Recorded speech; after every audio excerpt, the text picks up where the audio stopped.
Night, and the barn door stands open to the cold. A storm lantern swings from a beam, throwing wild shadows across the straw. Cattle wrench at their chains, bellowing, hooves hammering the boards.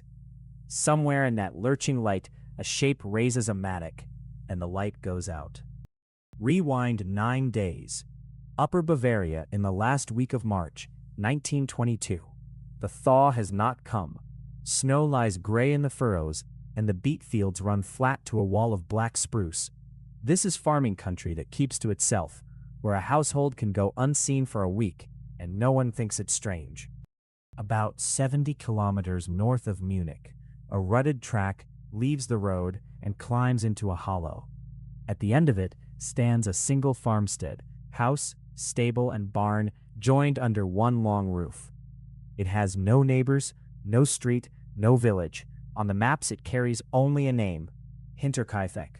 6 people live here. Andreas Gruber, the farmer, 63 years old and known through the district as hard, suspicious, and quick to quarrel. His wife, Kazilia, 72. Between them they hold the farm, the money, and the silence that surrounds both.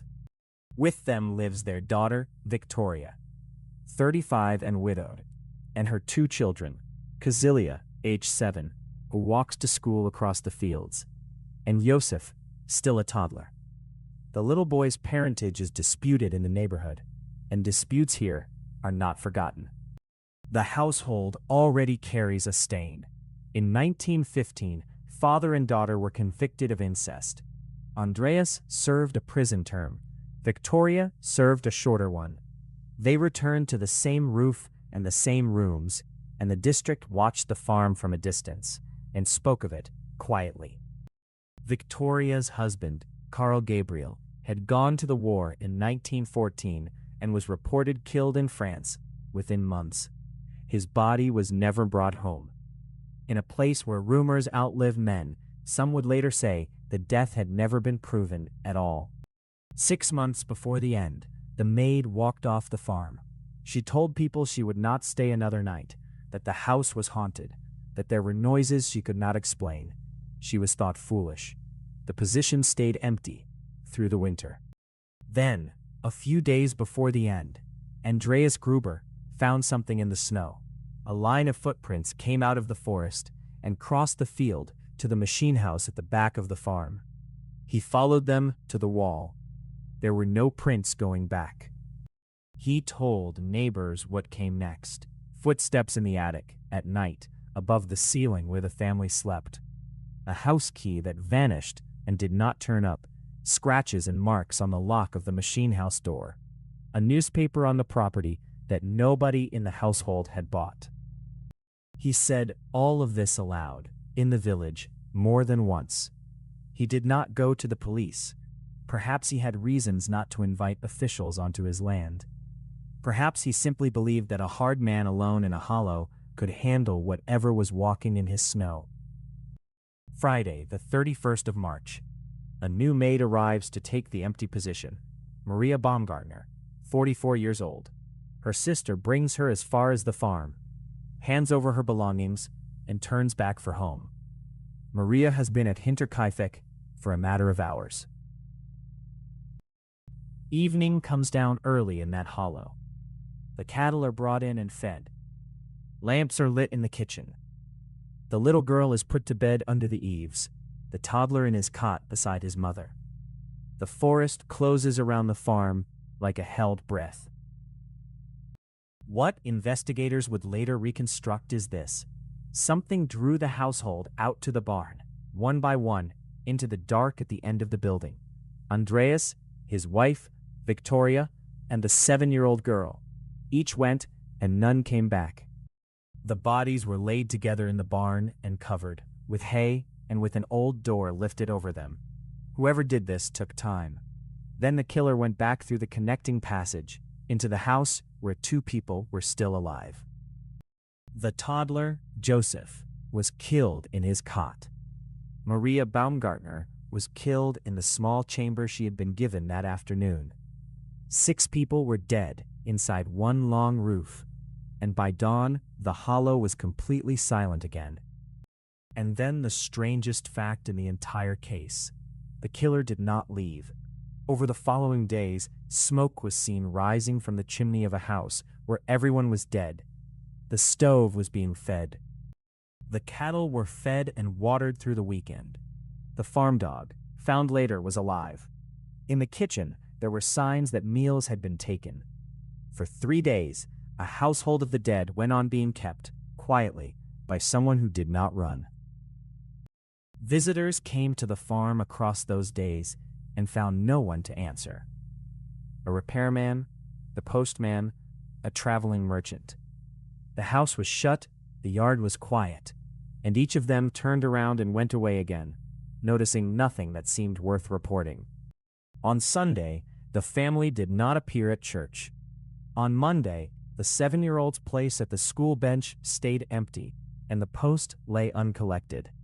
By Tuesday, unease in the neighborhood had hardened into something else. On the 4th of April, several men from the district walked up the track to Hinterkaifeck. Among them was a neighboring farmer named Lorenz Schlittenbauer. They went first to the barn. They lifted the hay and the old door, and what was underneath ended every ordinary explanation. They went on into the house. In the bedchamber and beside the bed they found the last two.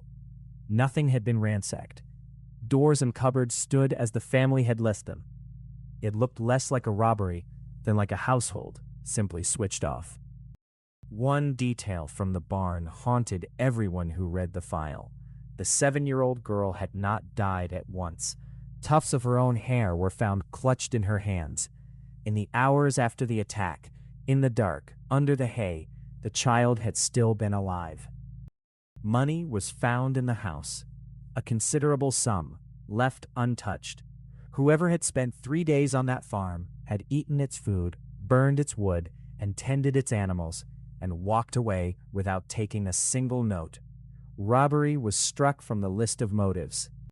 The investigation that followed belonged to another age. Postmortems were carried out on the farm itself. The skulls of the dead were removed and taken to Munich, where, among other examinations, clairvoyants were consulted. The skulls never came home. They were lost in the Second World War. A mattock, a heavy, long-handled hoe used to break ground, was recovered at the farm and identified as the likely weapon. It was a tool anyone in that country would own. It told the investigators everything about how, and nothing at all about who. Suspicion settled first on Lorenz Schlittenbauer. He was named in the paternity dispute over the little boy. He had known the farm well. At the discovery, he moved through the buildings and handled the scene in a way that struck others as strangely composed. He was questioned. Then came the other theory, the one the district preferred, that Karl Gabriel had not died in France at all, that the missing husband had come back from the war, lived in the attic through the winter, and finished something. No evidence was ever produced. The story refused to die. The farm did not survive its own story. In 1923, the buildings at Hinterkaifeck were pulled down. During the demolition, the mattock believed to be the weapon was recovered from the attic. The site was cleared and the hollow was given back to grass and spruce. The file stayed open for decades. More than 100 people were questioned across 3 generations of Bavarian police work. Witnesses died. Memories thinned.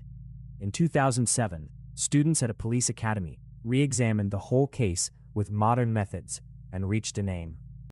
They did not release it, out of consideration for descendants still living in that district.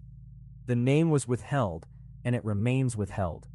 More than a century on, Hinterkaifeck is formally, permanently unsolved. Today, there is only a field, a tree line, and a small shrine at the edge of the track. But the case still turns on one image that no theory has ever fully swallowed.